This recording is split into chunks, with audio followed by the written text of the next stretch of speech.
Hello friends, welcome our channel MCQ centre. तो दोस्तों, जैसा कि आप जान रहे हैं कि ये आईटी एक्ट का सेकंड पार्ट है। दोस्तों, पहला वीडियो मैंने बनाया था इस पर कि इस एक्ट में कितने चैप्टर हैं, कितने सेक्शन हैं और कितने शेड्यूल हैं, यानी how many chapter in this act, how many sections and how many schedules. तो friends, today I will start purpose and extent, यानी कि आज मैं इसके उद्देश्य और विस्तार के बारे में मैं बताऊंगा आपको। तो दोस्तों, पिछले जो वीडियो था हमने उसमें बताया था कि इस पर राष्ट्रपति की अनुमति कब प्राप्त हुई, यानी received the assent of the president. तो वो हुआ था दोस्तों 9 जून 2000 को, और यह पब्लिश हुआ था इंडियन गजट में। ये हुआ था 9 जून को ही, 9 जून 2000 को। और दोस्तों, इसका जो इन्फोर्समेंट डेट है उसके बारे में मैंने आपको बताया था। तो इसकी इन्फोर्समेंट डेट जो है वो थी 17 अक्टूबर 2000, यानी कि इसी तिथि से यह प्रवर्तन में है, यानी कि इसी दिन से यह एक्ट लागू हो चुका है। आगे दोस्तों, हमने इसमें पिछले वीडियो में भी बताया था कि आईटी एक्ट की कौन कौन सी धारा को डिलीट कर दिया गया या ओमिट कर दिया गया है। तो हमने उसकी पूरी सूची दी थी, और जैसे कि हमने 2009 का अमेंडमेंट बताया था उसमें आपको, और उसके बाद हमने आपको बताया था अमेंडमेंट जो हमने एक नोटिफिकेशन यानी आर्डर बताया 2015 का, उसमें कौन कौन से किस किस सेक्शन में अमेंड हुआ था। और उसके बाद दोस्तों हमने आपको बताया था एक आपका 17 का, ठीक। तो इसके हिसाब से फिर आप 2002 का भी हमने एक बताया था आपको इसमें। तो आपने उसको, हमें उम्मीद है कि आपने उसको रिवीजन कर लिया होगा। तो अगर रिवीजन कर लिए हैं दोस्तों, तो उसके बाद आप इस वीडियो पर आ सकते हैं। अगर नहीं देखे हैं तो उस वीडियो को जाकर के आप देख सकते हैं। तो दोस्तों, आज स्टार्ट करते हैं। अगर अभी तक आपने हमारे चैनल को सब्सक्राइब नहीं किया है तो सब्सक्राइब कर लें, लाइक कर लें, दोस्तों के पास शेयर करना ना भूलें। तो दोस्तों, ये बहुत ही महत्वपूर्ण है। ये जितने भी लोग दिल्ली एपीओ का फार्म भरे हैं, दिल्ली इसका सीबीआई एपीपी का यानी सीबीआई एपीओ का, और सीबीआई पीपी यानी प्रोसिक्यूटिंग पब्लिक प्रोसिक्यूटर का जो भी पोस्ट जिन लोगों ने फार्म अप्लाई किया है उनके लिए काफ़ी महत्वपूर्ण वीडियो है।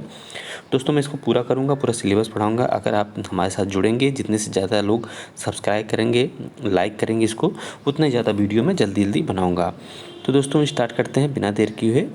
तो दोस्तों, इसमें आप देखिए, आपकी वेयर एक्ट है, तो इसको आप जैसे कि जब आप पढ़ेंगे इसको, तो हमने आपको बताया था कि इसमें जो एक्ट लिखा रहता है ये नंबर 21 ऑफ 2000, हमने इसके बारे में भी आपको बताया था कि ये कहीं भी अगर ऐसा लिखा हुआ दिखे तो इसको अगर आप गूगल पर डालेंगे तो भले ही एक्ट का नाम ना लिखा हो, इसको डालते ही वह पूरा एक्ट खुल के आ जाता है कि उस एक्ट का क्या नाम है।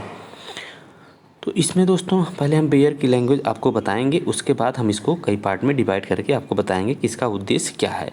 तो पहले आप मेरे साथ पढ़ सकते हैं।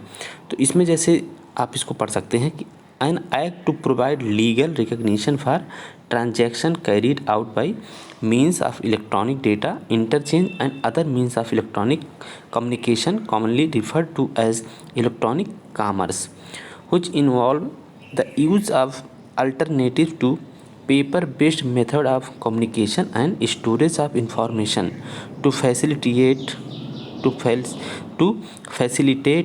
electronic filing of documents with the government agencies, and further to amend the Indian Penal Code, the Indian Evidence Act 1872, the Bankers Books Evidence Act 1891, and the Reserve Bank of India Act 1934, and for matters connected therewith are incidental thereto।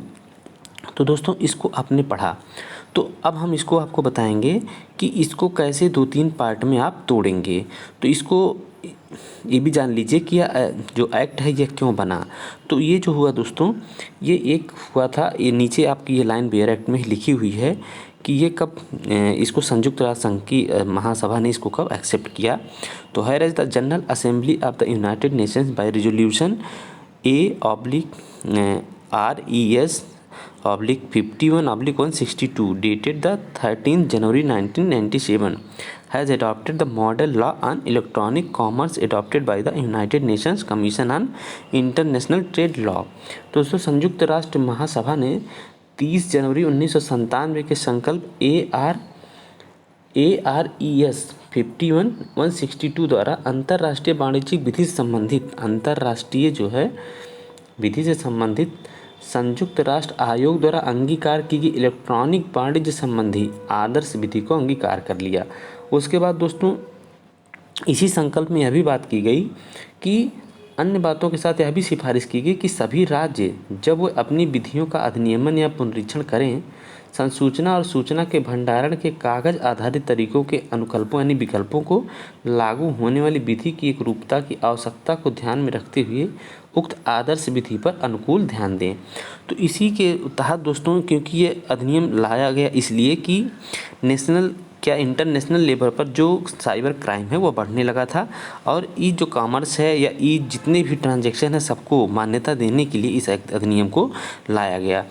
तो दोस्तों ये जो आपका जो resolution है इसके संयुक्त राष्ट्र जो असेंबली ने जनरल असेंबली ने जो इसको एक्सेप्ट किया, जो अडॉप्ट किया, उसके बाद भारत ने भी 17 अक्टूबर 2000 यानी कि 17 अक्टूबर 2000 का जो अधिनियम 2000 का बना वो 17 अक्टूबर 2000 से भारत में भी प्रवर्तन में आ गया। ऐसे बहुत से देशों में IT एक्ट प्रवर्तन में आया है, अलग अलग देशों में इसी रेजोल्यूशन के बाद। तो दोस्तों हमने इसको बताया कि इसको कैसे हम तोड़ के आपको बताएंगे। यानी you can divide in 3 parts. You can see first purpose of IT act 2000। तो फर्स्ट है प्रोवाइड लीगल रिकग्निशन।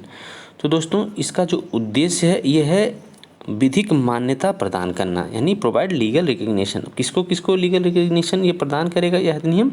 तो यह अधिनियम प्रदान करेगा for transaction carried out by means of electronic data interchange, यानी कि जो इलेक्ट्रॉनिक डेटा इंटरचेंज इसके माध्यम से इलेक्ट्रॉनिक डेटा के माध्यम से जो भी कुछ भी इधर उधर ट्रांजैक्शन होगा उसको मान्यता देगा। Other means of electronic communication, और भी अन्य जो भी इलेक्ट्रॉनिक जो भी संव्यवहार होंगे उनको भी इसके माध्यम से मान्यता दिया जाएगा। Commonly refer to as electronic commerce, यानी कि ये जनरली सामान्यतः जो है ये जो इलेक्ट्रॉनिक जो वाणिज्य है उसको ये मान्यता देता है, यानी ई कॉमर्स को। आगे दोस्तों which involve the use of alternative to paper based method of communication and storage of information. तो दोस्तों इसमें जो है आपका जो है जिनमें सूचना और संसूचना के भंडारण के कागज आधारित तरीकों के विकल्पों का उपयोग अंतर्बलित है, यानी कि इसमें ये भी इन्वॉल्व है जो कागज बेस्ड जो हैं वो भी इसके अंतर्गत अंतर्बलित हैं, यानी कि इन्वॉल्व हैं। आगे है दोस्तों दूसरा जो है इसका क्या उद्देश्य है? दूसरा इसका उद्देश्य है टू फैसिलिटेट, यानी कि यह एक मतलब सुकर बनाने के लिए यानी सुविधा प्रदान करने के लिए। जैसे किसको किसको सुविधा प्रदान करें? Electronic filing of document with the government agencies. ठीक, तो यह जितने भी ई फाइलिंग होंगे उनको ये सुविधाजनक बनाने के लिए अधिनियम लाया गया है। तीसरा जो है दोस्तों आपका टू अमेंड यानी कि संशोधन करने के लिए, ये जो है कुछ अधिनियमों में संशोधन करने के लिए भी लाया गया है, क्योंकि जो आपका क्राइम है वो उसका नेचर जो है दोस्तों वो चेंज हो चुका है। वो अब साइबर क्राइम उसको कहते हैं। जो नेट की दुनिया में जो इतने भी क्राइम होते हैं उनको हम साइबर क्राइम कहते हैं। तो साइबर क्राइम को कंट्रोल करने के लिए आपके पास इस अधिनियम के पहले कोई भी ऐसा एक्ट नहीं था जिसके माध्यम से जितने भी क्रिमिनल हैं उनको हम पनिश कर सकते थे। तो इसीलिए जो पुराने अधिनियम हैं उनमें इस अधिनियम के माध्यम से इसका जो उद्देश्य है वहाँ पर संशोधन भी करना है। तो संशोधन कहाँ कहाँ होगा दोस्तों?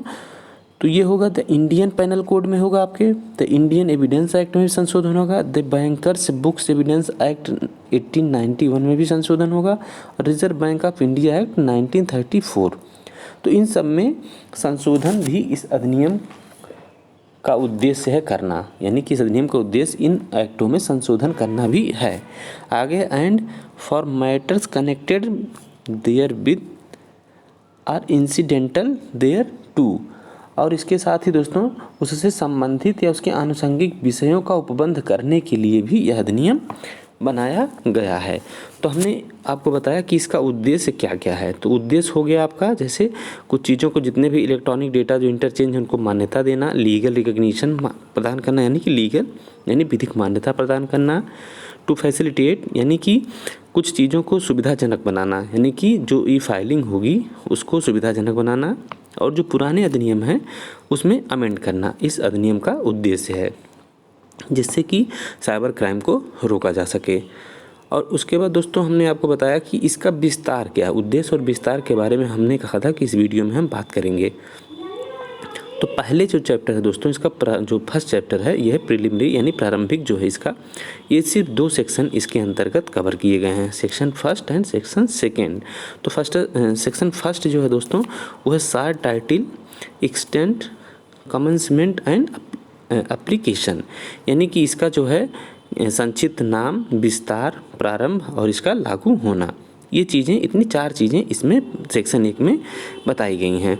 तो दोस्तों सेक्शन 1 में जो 4 चीज़ें हैं इसको आप यहाँ से आप देख सकते हैं कि ये जो है दिस एक्ट में be called the information technology act 2000, यानी कि इसका जो शॉर्ट टाइटल होगा वो होगा द इंफॉर्मेशन टेक्नोलॉजी एक्ट 2000।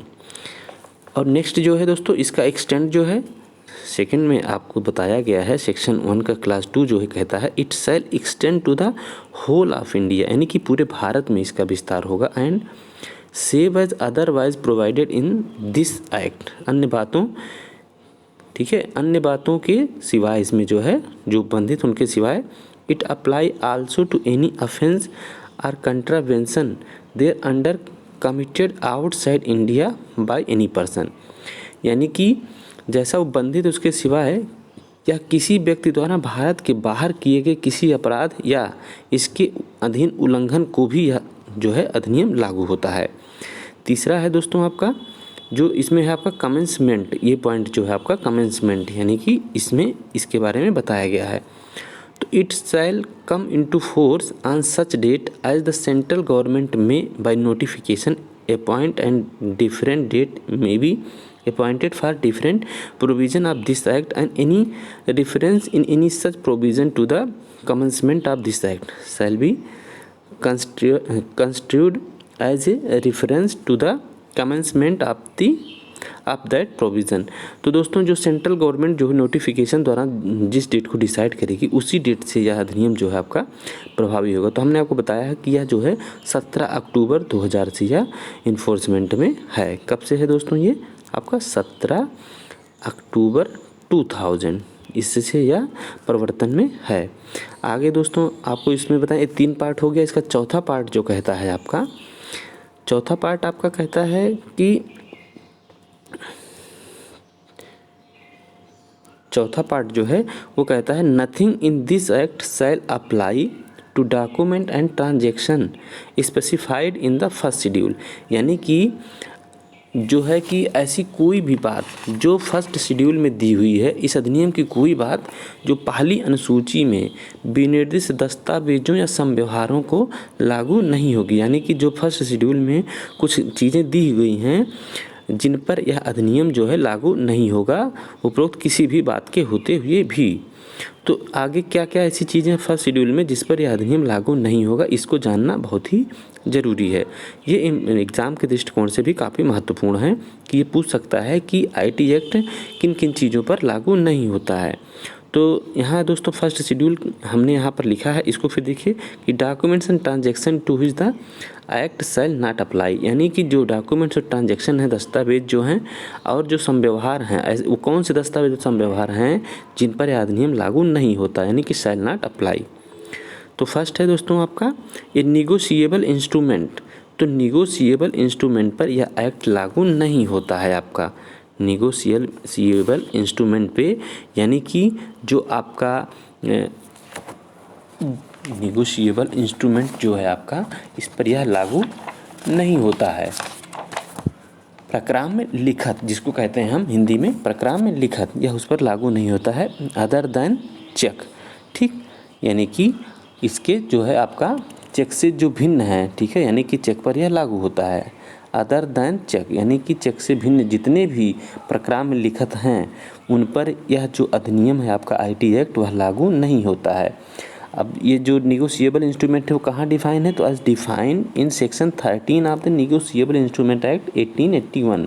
तो दोस्तों यहाँ भी देखिए 60 में 26 ऑफ 1881 लिखा हुआ है। अगर आप निगोशिएबल इंस्ट्रूमेंट एक्ट के बारे में पूरा नहीं जानते, इसको आप शार्ट में भी जानते हैं 26 ऑफ 1881, तो भी अगर आप सर्च करेंगे तो भी आपके सामने ये पूरा खुल के आ जाएगा।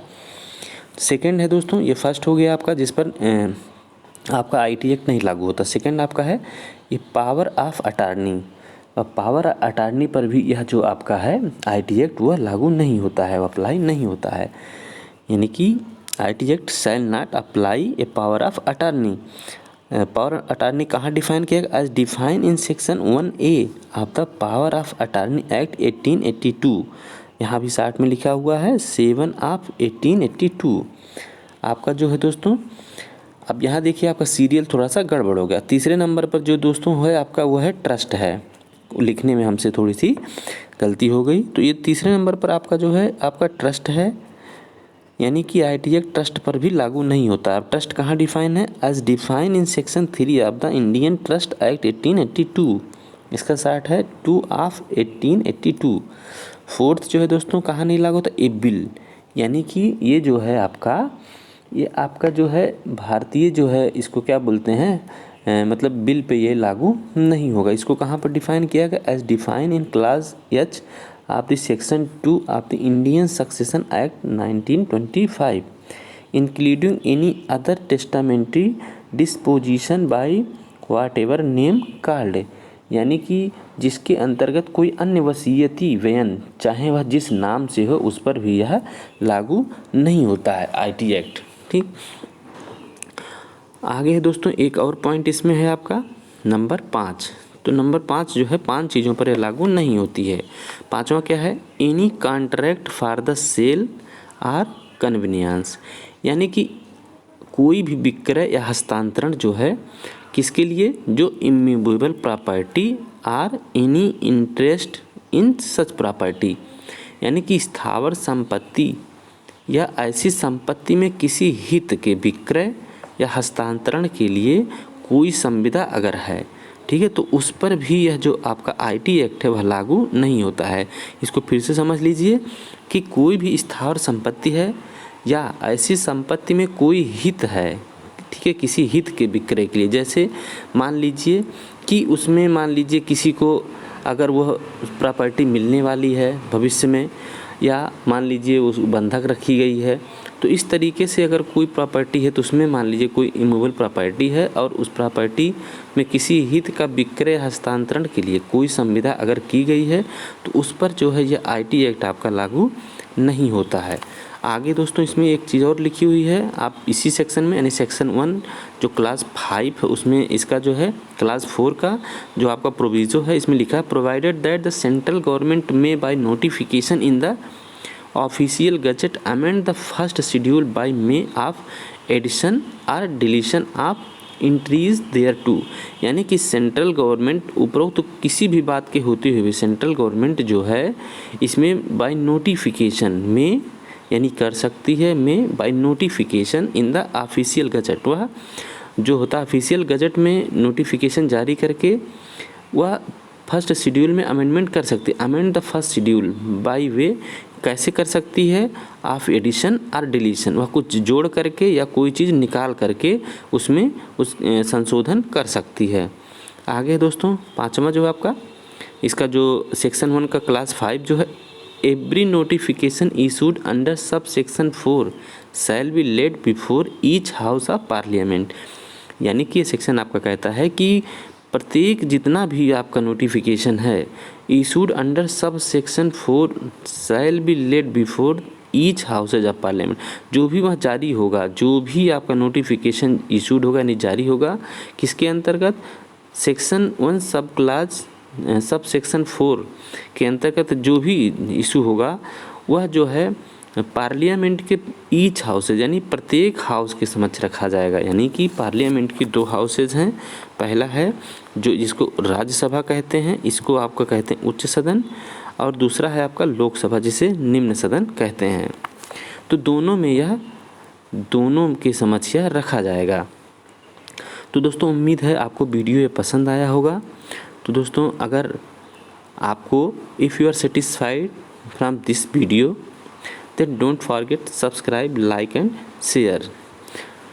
तो दोस्तों अगर आप तक अभी ने इस चैनल को सब्सक्राइब नहीं किया है तो सब्सक्राइब कर लें, लाइक कर लें, दोस्तों के पास शेयर ज़रूर कर दें और आगे वीडियो पाने के लिए कमेंट ज़रूर करें जिससे हम इसको कंटिन्यू कर सकें। तो दोस्तों आज के लिए इतना ही। नमस्कार, धन्यवाद।